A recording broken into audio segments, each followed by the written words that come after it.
Yes achievers coffee table book mega event September 8 ఆదివారం సాయంత్రం 6 గంటల నుంచి మీ 10 టీవీలో. ఈ రోజు కరెక్ట్గా 1 month నుంచి మీరు ఇవన్నీ ఏదో మీ మీడియాలో అన్నట్టు ఎపిసోడ్స్ గోవాడ్ ఎపిసోడ్స్ చూస్తూనే వస్తున్నారు. ఈ రోజుకి కరెక్ట్గా 30 days అయింది. మీకు నేను ఇదివరకే ముందే చెప్పాను, 2 years నుంచి శ్రీని గారికి ఆమె ఇంటి నుంచి గెంటేసినప్పటి నుంచి శ్రీనివాస్ గారు బయట ఉన్నప్పుడు శ్రీనివాస్ గారికి నేను దప్పదప్పాలుగా ఈ హౌస్ ఇప్పుడు ఇక్కడ ఏదైతే ఉన్నానో ఈ ఇల్లు కట్టుకోవడానికి నేను ఒక 2 crores వరకు అమౌంట్ అతనికి అప్పుగా ఇవ్వడం జరిగింది. అప్పు అంటే నేను తిరిగి రిటర్న్ ఎక్స్పెక్ట్ చేసి అతనికి నేనేమీ డబ్బులు ఇవ్వలేదు. ఈ ఎలాగైనా కార్యాలయం నిలబెట్టుకోవాలి, మళ్ళీ శ్రీని గారు ఇక్కడే టెక్కల్లోనే ఉండాలి, మళ్ళీ వైసీపీ కార్యాలయం కూడా ఇక్కడ టెక్కల్లోనే ఉండాలనే ఉద్దేశంతో ఈ అమౌంట్ అతనికి ఇవ్వడం జరిగి ఈ ఇల్లు మళ్ళీ కన్స్ట్రక్షన్ చేసుకోవడం జరిగింది. ఇక్కడే కార్యక్రమాలను చేయడం కూడా జరిగింది. కానీ ఒక 1 month బ్యాక్, ఈ 2 yearsలో ఎప్పుడూ లేనిది 1 month బ్యాక్ వాణి వచ్చి తన ఒక 100 మంది మనుషులతో వచ్చి ట్రెస్ పాస్ చేసి ఇళ్ళది విరగొట్టి, డోర్స్ విరగొట్టి, గోడలు పగలగొట్టి ట్రెస్ పాస్ చేసి లోపలికి వచ్చింది. లోపలికి వచ్చి ఈ హౌస్ కూడా ఆక్యుపై చేసుకోవడానికి ట్రై చేసి కోర్టులు కూడా ఆశ్రయించింది. నేను కోర్టు వారి నిర్ణయానికి ఎప్పుడు కూడా గౌరవిస్తాను, నేను కోర్టుకి నేను ఎప్పుడు ఎగ్నెస్ట్ కాదు. ఇది కూడా ఆక్యుపై చేసుకోవాలని చూసినప్పుడు శ్రీని గారిని నేను కలిసి, శ్రీని గారు ఇంకేం పరిస్థితి, ఇది కూడా ఆక్యుపై చేసుకుంటే ఎలాగా, మీకోసం కదా, మీ మీద అభిమానంతో ఈ పార్టీ కార్యాలయం మళ్ళీ నిలబెట్టాలని కదా మీకు డబ్బులు ఇచ్చాను, ఏంటి పరిస్థితి అంటే, నువ్వు దానికోసం ఎక్కువ ఆలోచించాల్సిన అవసరం లేదు, నాకు ఎప్పుడు ఒకలా డబ్బులు ఉంచుకునే ఆలోచన మనిషిని నేను కాదు, ఈ హౌస్ని నీ పేరు మీద రిజిస్ట్రేషన్ చేస్తానని చెప్పి 6వ తారీఖు మార్నింగ్ పలాస రిజిస్టర్ ఆఫీస్లో నా పేరు మీద ఈ ప్రాపర్టీ రిజిస్ట్రేషన్ చేయడం జరిగింది. సో మీ పత్రికా ముఖంగా నేనేం చెప్తున్నానంటే, ఈ ప్రాపర్టీ కంప్లీట్గా నాది, లీగల్గా ఈ ప్రాపర్టీ కంప్లీట్గా నాది. సో ఈ ప్రాపర్టీకి వాణి కానీ తనకు సంబంధించిన వ్యక్తులు కానీ అనుచరులు కానీ ఎవ్వరు కూడా రావడానికి ఎటువంటి రైట్ లేదు. ఆమె భర్తతో ఏవైనా విభేదాలు ఉన్నా, ఏవైనా లీగల్ ప్రాబ్లమ్స్ ఉన్నా ఆమె లీగల్గా తెచ్చుకోవాలి తప్పితే ఇలా ట్రెస్ పాస్ చేసి 100 మంది తీసుకొచ్చి, నిన్ను కూడా మీరు అందరూ చూశారు, నేను ఒక్కదాన్నే ఉన్నాను ఇంట్లో, నిచ్చెన పెట్టి పైకెక్కి నన్ను చంపడానికి ప్రయత్నించారు, పవర్ కట్ చేశారు, వాటర్ లేదు, నిన్నంత పవర్ లేక వాటర్ లేక చాలా సఫర్ అయ్యాను. పోలీస్ వాళ్ళు చాలా సపోర్ట్ చేశారు, నేను కాదనట్లేదు. ప్రభుత్వం కూడా నాకు అండగా నిల్చోవాలి ఈ విషయంలో, ఎందుకంటే ఇది నేను డబ్బులు ఇచ్చి కొనుక్కున్న ప్రాపర్టీ కాబట్టి. ఇక్కడికి అలాంటి ఇంకా ట్రెస్ పాస్ ఇంకొకటి జరగకున్నా, ఆవిడ మళ్ళీ ఇక్కడికి రాకున్నా, నన్ను ఇబ్బంది పట్టకున్నా మీరు మీ మీడియా వాళ్ళు, పోలీస్ వారి, ప్రభుత్వం అందరు నన్ను ఆదుకోవాలని, నాకు అండగా నిలబడాలని కోరుకుంటున్నాను. నిన్న ఎవరు అడిగారు శ్రీని గారు ఇది ఇష్టపూర్వకంగా చేశారా ఏంటా అని, దానికి సంబంధించి శ్రీని గారికి రాజా, ఇప్పుడు నేను మీడియా ముందు ఉన్నాను, ఈ రిజిస్ట్రేషన్ ఈ పేపర్స్ కోసం వాళ్ళకి ఏదో డౌట్ ఉందంటే అడుగుతున్నారు. ఈ రిజిస్ట్రేషన్ అనేది మీరు ఇష్టపూర్వకంగా చేశారా ఏంటి అనేది వాళ్ళు తెలుసుకోవాలనుకుంటున్నారు.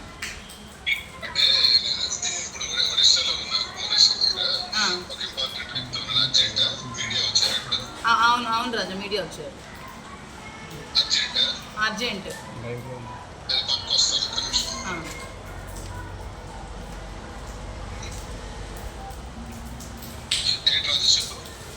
ఇప్పుడు మీరు రిజిస్ట్రేషన్, ఈ ఇల్లు రిజిస్ట్రేషన్ చేశారు కదా, అది ఏ విధంగా చేశారు, మీరు ఏం ఆలోచించుకొని నా పేరు మీద రిజిస్ట్రేషన్ చేశారు, మీ ఇష్టపూర్వకంగా చేశారా, అది మీ స్వాజితం ఏంటనేది ఒక 2 విషయాలు మీరు చెప్పేస్తే మీడియా వాళ్ళు కూడా డౌట్స్ క్లియర్ అయిపోతాయి, ఇంకెవరికైనా ఏమైనా డౌట్స్ ఉంది. అందరూ కలిపి, పబ్లిక్ కూడా జనాలు కూడా.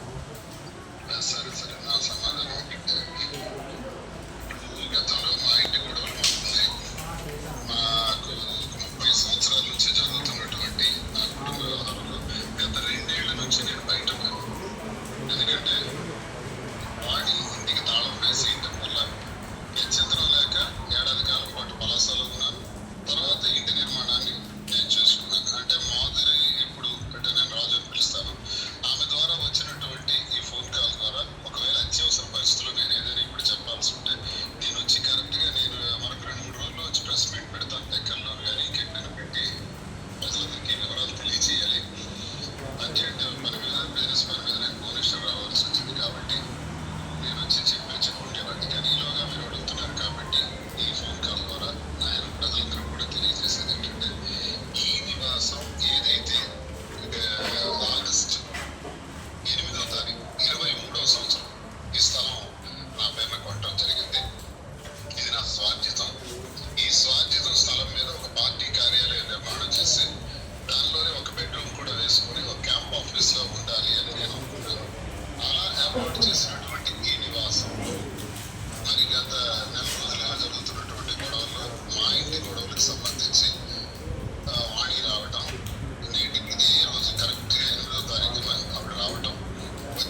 క్లియర్గా చెప్పారు.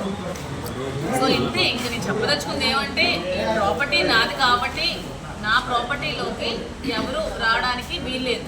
వితౌట్ మై పర్మిషన్ ట్రెస్ పాసెస్ ఎవరు కూడా నా ఇంటి లోపలికి రావడానికి వీల్లేదని కోరుకుంటున్నాను. ఇదంతా ప్లాన్ ప్రకారం చేసినట్టు కనిపించట్లేదు. అంటే ఏం ప్లాన్ మీకు అంటే ముందు రిజిస్ట్రేషన్ తర్వాత కోర్టు నుంచి కోర్టుకి వెళ్ళారు, దానికోసం అదే ఇప్పటికీ చెప్తున్నాను కదా, కోర్టుకి వెళ్ళడం వల్లే రిజిస్ట్రేషన్ చేశారు. అంటే కోర్టుకి కూడా వెళ్ళి ఇంకా నా డబ్బులు కోల్పోయి నా ఇల్లు కోల్పోయి ఇంకా నడి రోడ్డు మీద ఉండాలా అని ఆలోచనతోనే రిజిస్ట్రేషన్ చేస్తారని మీరు క్లియర్గా మీకు శ్రీని గారు చెప్తున్నారు కదా. ఇప్పుడు కోర్టుకి వెళ్ళకుండా ఏమి చేయకుండా అంటే నేను మీకు ముందు నుంచి అదే చెప్తున్నాను. నేను ఎక్స్పెక్ట్ చేసి డబ్బులు ఇవ్వలేదు, చేసిన దాన్నైతే ఆ రోజే రిజిస్ట్రేషన్ చేసుకుని ఉండేదాన్ని. ఇంక ఇది కూడా కోల్పోయి రోడ్డు మీదకి వచ్చే స్థితి ఉంది కాబట్టే నేను అడగడం జరిగింది, అతను రిజిస్ట్రేషన్ చేయడం జరిగింది. దీంట్లో ఏంటి, ఎవరు ఫ్యాబ్రికేట్ చేసింది, ఎవరు ప్లాన్ చేసింది ఏమీ లేదు. ప్లాన్ చేయాలంటే ఎప్పుడో ప్లాన్ చేయొచ్చు, 2 years బిఫోరే ప్లాన్ చేయొచ్చు. ఇప్పుడు ప్లాన్ చేయడానికి లేదు. ప్లాన్ చేసింది ఎవరు? ఆమె. వచ్చింది ఎవరు? ఆమె. 2 years ముందు రాని వ్యక్తి ఇప్పుడు ఎందుకు వచ్చింది అంటే 2 years తర్వాత ఇల్లు కనిపిస్తుంది, ఇల్లు కావాలి, ఇల్లు కబ్జా చేయాలని ఆలోచనతో వచ్చింది. క్లియర్గా చిన్న పిల్లకి అడిగినా అర్థం అవుతుందండి ప్రతి ఒక్కరికి కూడా. ఇప్పుడు 2 సంవత్సరాల ముందు లేనిది, 2 సంవత్సరాల ముందు భర్త మీద ప్రేమ లేనిది ఇప్పుడు ఎందుకు వస్తుంది అంటే ఇల్లు చూసి ఇల్లు కావాలి కాబట్టి ఇల్లు కూడా ఆక్యుపై చేయడానికి ఇంకా రాజకీయంగా అతను పతనం చేసి అతను ఊరి నుంచి వెలేయాల ఆలోచనతో వచ్చిన ఒక కుతంత్రం. అది ఒక ప్లాన్, కాంతి ప్లాన్, మాది ప్లాన్ కాదు. ఇప్పుడు ఆడియో క్లిప్ ఫేక్ అంటున్నారు కదా, దాని మీద ఏంటి మీ క్లారిటీ? ఆడియో క్లిప్ ఫేక్ కాకపోతే అమ్మ అని శ్రీని గారు నన్ను ఎందుకంటే సంబోధిస్తారు? అసలు అందులోనే క్లియర్గా ఉంది వాళ్ళు ఎవరో మిమిక్రీ చేస్తారో ఫ్యాబ్రికేట్ చేస్తారో నాకు తెలియదు. అమ్మ అని పిలవాల్సిన అవసరం, నాకు రాజు అని పిలుస్తారు, నేను రాజా అని పిలుస్తాను. అది మీకు మీడియా ముందు కూడా ఇంతకుముందు చెప్పాను, ఆ టీవీలోనే ఎక్కడో నాకు ఏమని పిలుస్తారు అని అంటే చెప్పాను. సో అమ్మ అని నాకు పిలవాల్సిన అవసరం లేదు, అక్కడే తెలిసిపోతుంది. తర్వాత ఎవరి ఫోన్ కాల్ నుంచి నేను ఎందుకు మాట్లాడితే నా ఫోన్ నుంచి నేనే మాట్లాడతాను శ్రీని గారితో. ఎవరు ఫోన్ చేసి నేను ఎందుకు మాట్లాడతాను? నా ఫోన్ నుంచి ఏమైనా ఫోన్ కాల్ ఉందో శ్రీని గారి నెంబర్కి, అది ఎవరి కాల్ నుంచి వెళ్ళిందో ఎవరు వెళ్ళిందో నాకైతే తెలియదు.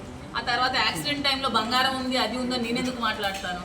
అదంతా ఒక ప్లాన్ చేశారు కాబట్టి ఇట్ టేక్స్ 25 days టైం. ఆ యాక్సిడెంట్ నుంచి 25 రోజులు టైం ఎందుకు తీసుకుంది? వాయిస్ రిలీజ్ చేయాలంటే యాక్సిడెంట్ రోజే కదా రిలీజ్ చేయాలి. నిజంగా ఆ వాయిస్ నిజంగా నిజమై ఉంటే మరి నేను ఆత్మహత్య చేసుకున్నానని చెప్పి ఆ కేసు ఎందుకు ఫైల్ అవ్వలేదు? నా సూసైడ్ చేసుకోవడానికి ఆమె కారణమని మేము ప్లాన్ చేసుకుంటే మరి నా సూసైడ్ చేసుకోవడానికి రీజన్ అయిన వాని మీద ఎందుకు ఇంతవరకు కేసు మేము ఎందుకు ఫైల్ చేయలేదు, పోలీసులు ఎందుకు ఫైల్ చేయలేదు? ఇప్పుడు ఈస్ ట్రూ, కేసు ఫైల్ అవ్వాలి కదా ఆమె మీద. నా ఆత్మహత్య ప్రేరేపించింది ఆమె కాబట్టి, నా ఆత్మహత్య కారణం ఆమె కాబట్టి చెయ్యాలి. ఆమె అది ప్లాన్ చేసి ఆడియో రెడీ చేసుకుంది అంటే అది కూడా ఒక బాగుంటుంది కదా, ఈ టైంలో రిలీజ్ చేస్తే ఆవిడకి సింపతి మాకు ఎగ్నెస్ట్గా ఉంటుందని ప్లాన్ చేసిన అది ఒక ఫ్యాబ్రికేటెడ్ వాయిస్ అండి. క్లియర్గా ఉంది, ఎవరైనా అర్థం అవుతుంది. అసలు నా కోర్టు వారికి సంబంధించిన ఎలాంటి ఆర్డర్స్ అయితే దీనిపైన లేవు కాబట్టి, అలాగే మేము గతం నుంచి ఏదైతే ప్రాపర్టీ ఆయన బాకీ ఉన్నారు కాబట్టి అది అడగడం జరిగింది. ఒకవేళ ఆయన ఇవ్వకపోయినా కోర్టు నుంచి అటాచ్మెంట్ తెచ్చుకుంటాం మేము, అలాగే ఆ ప్రాపర్టీ రికవర్ చేసుకునే అవకాశం ఉంటుంది కదా. అంటే ఈ సైట్కి సంబంధించి పార్వతీశ్వర మాస్టర్కి 60 లక్షలు ఇవ్వాలి, మరి మాధురికి రిజిస్ట్రేషన్ చేశారు, నా డబ్బులు నేను వసూలు చేసుకుంటే అవసరం ఇదే ఇంటి ముందు నేను ధర్నా చేస్తాను అంటున్నాడు ఆయన. శ్రీని గారు ఇప్పుడు క్లియర్గా మీ ముందే కదా చెప్పారు, భారతదేశం గారు కూడా నేను ఇవ్వాల్సిన బాధ్యత ఉంది, 60 lakhs భారతదేశం గారు కూడా నేను క్లియర్ చేస్తానని చెప్పారు కదా. శ్రీని గారు ఎప్పుడు కూడా ఒక డబ్బు తినేసే మనిషి కాదండి. తినేసే మనిషి అయితే ఈ 30 సంవత్సరాల్లో ఎన్నో వేల కోట్లు సంపాదించాల్సిన మనిషి. సో అతను ఎవరి డబ్బులు తినాల్సిన అవసరం లేదు. ఆ ఆలోచనతోనే నాకు నా డబ్బులు ఉంచుకోడే ఉద్దేశం లేకనే నాకు రిజిస్ట్రేషన్ చేశారు. అలాగే భారతదేశం గారు కూడా 60 లక్షలు క్లియర్ చేసేస్తారు అంతే. అతను కూడా క్లియర్ చేసేస్తారు, ఎవరి డబ్బులు ఉంచుకోవాల్సిన అవసరం ఎవరికి లేదు. ఇప్పుడు నెల రోజుల నుంచి మీ మీద ఒక క్యారెక్టర్ అసోసియేషన్ జరుగుతుంది, దాని మీద ఏమన్నా కోర్టుకి వెళ్ళేది ఇట్లాంటిది ఏమన్నా? డిఫేమేషన్ ఆల్రెడీ వేసి ఆమెకు ఆల్రెడీ పంపించారండి, నోటీస్ పంపించారు, ఆమె నోటీస్ రిసీవ్ చేసుకున్నారు. రిప్లై కోసం వెయిట్ చేస్తాం, సమయం ఉంటుంది కదా సార్, నోటీస్కి రిప్లై ఉండదు కదా, దాన్ని బట్టి చూసి అది వేస్తాం. కొన్ని వేరే ఛానల్ కూడా 2 కోట్లు ఎలాగొచ్చాయండి మీకు తెలియదా అండి? మా మామ ఏంటో మా ఆయన ఏంటో మాకేం ఆస్తులు ఉన్నాయో మీకు తెలియదు. ఆమెకు బుర్రలేదు, మీ అందరికీ ఉంటుందా? కాదు మహిళలకు సంబంధించి ఇన్కమ్ ట్యాక్స్ మీకు తెలియదు కదా. ఇన్కమ్ ట్యాక్స్ లో రిటర్న్స్ కూడా ఫైల్ చేశాను, ఇన్కమ్ ట్యాక్స్ రిటర్న్స్ ఫైల్ చేశాను, నా రిటర్న్స్ కూడా చూసుకోవచ్చు. నేను శ్రీ వెంకటేశ్వర ట్రాన్స్పోర్ట్ అని ఇన్ఫ్రా కూడా నడిపాను, కాంట్రాక్ట్ వర్క్స్ చేశాను, రియల్ ఎస్టేట్ చేశాను, మెరైన్ ఇంజనీర్ తాను. నాకు నెలలు డబ్బులు పంపిస్తారు, మాకు డబ్బులు కొదవలేదు, బంగారానికి కొదవలేదు, ఆస్తులకు కొదవలేదు. అది అందరికీ టెక్కల్ ప్రజలు కూడా అందరికీ తెలుసు. ఆమెకు బుర్ర తక్కువ అయితే అది మరి నేను చెప్పలేను. డబ్బులు ఎలాగొచ్చాయి ఏం చేసాయి అంటే నేను డబ్బులు ఎలాగొచ్చాయి ఆమెకు అన్ని నా అకౌంట్ డీటెయిల్స్ అవన్నీ చూపించాలా ఏంటో మరి. ఒకటే మీరు అన్నట్టుగానమ్మా, ఇప్పుడు ప్రాపర్టీ ఏదైతే 2 CR ఏదైతే ఉందో దఫాలుగా ఇచ్చారు కానీ ఒకేసారి ఇవ్వలేదు కదా సార్. ఆమె ఇచ్చుకుంటూ వస్తూ ఉన్నారు, ఆ సందర్భాన్ని బట్టి నేను ఇచ్చింది 200 కోట్లు కాదండి, ఆఫ్టర్ 2 కోట్లు కూడా ఇది లేకపోతే దేనికండి నాకు అర్థం కాదు. తల్లిదండ్రుల నుంచి వచ్చిన మీకు స్త్రీధనం అదే అంటున్నాను, నా తల్లిదండ్రుల నుంచి వచ్చిన ఆస్తులు ఉన్నాయి, నా కష్టవారి నుంచి వచ్చిన ఆస్తులు ఉన్నాయి, నేను వ్యాపారం చేసుకున్న ఆస్తులు ఉన్నాయి, నేను సంపాదించుకున్న ఆస్తులు ఉన్నాయి, మా ఫ్యామిలీ ఆస్తులు ఉన్నాయి.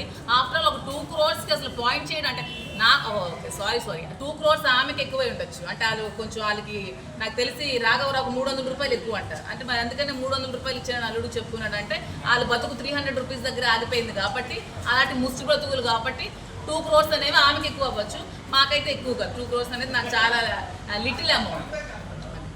దానికి సంబంధించి ఏదంటే లేదంటే దఫాలుగా ఇవ్వడం జరిగిందండి, ఒకేసారి కాదు. ఒక 2 years నుంచి ఆమె ఉన్నప్పుడు అడిగినప్పుడల్లా ఇచ్చుకుంటూ రావడం జరిగింది.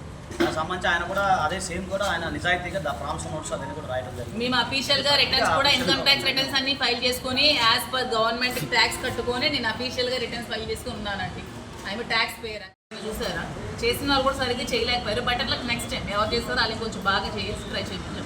మేడం గారు, ఇప్పుడు నిన్న మీరు చెప్పారు దువ్వాడ వాణి గారు విడాకులు ఇస్తే దువ్వాడ శ్రీనివాస గారిని పెళ్లి చేసుకోవడానికి నేను సిద్ధం అని. వాళ్ళు ఇద్దరు విడిపోవడానికి గల రీజన్లు చాలా ఉన్నాయి, కానీ మీరు మీ భర్తతో విడిపోవడానికి ఏదైనా రీజన్ ఉందా? నా భర్తతో విడిపోవడానికి రీజన్ అంటే మాకు కొన్ని ప్రాబ్లమ్స్ ఉన్నాయి, మా ఇద్దరి మధ్యలో కొన్ని రీజన్స్ కొన్ని ప్రాబ్లమ్స్ ఉన్నాయి. ఉండడం వల్లే మేము కొద్ది రోజులుగా దూరంగా ఉండడం జరిగింది. ఆ ప్రాబ్లమ్స్ ఏవనేవి మా వైఫ్ అండ్ హస్బెండ్ అండర్స్టాండింగ్ మధ్యలో ఉంటుంది. మేము మ్యూచువల్ కన్సర్న్గా విడిపోతాము. విడిపోయి నేను శ్రీను గారు ప్రెసెంట్ లివింగ్ టుగెదర్లోనే ఉన్నాము, కలిసే ఉంటాము. ఇంకో క్వశ్చన్ ఏంటంటే శ్రీను గారు ఎమ్మెల్సీ కార్యాలయం ఇదే కంటిన్యూ చేస్తాం. నేను అతనికి ఇది రెంట్కి ఇవ్వడం జరుగుతుంది వైసీపీ కార్యాలయానికి. అతని కార్యక్రమాలన్నీ యథావిధిగా ఇక్కడే కంటిన్యూ చేస్తారు. ఇక్కడే కార్యక్రమాలన్నీ పార్టీ కార్యక్రమాలన్నీ ఇక్కడే జరుగుతాయి. అతనికి నేను ఈ బిల్డింగ్ లీజ్కి ఇవ్వడం జరుగుతుంది, గ్రౌండ్ ఫ్లోర్ లీజ్కి ఇస్తాను. సో అతని కార్యక్రమాలన్నీ కింద యథావిధంగా ఇక్కడే జరుగుతాయి. కార్యకర్తలు అందరూ ఇక్కడికే వస్తారు. యాజ్ యూజువల్గా ప్రోగ్రామ్స్ అన్ని ఇక్కడే జరుగుతాయి.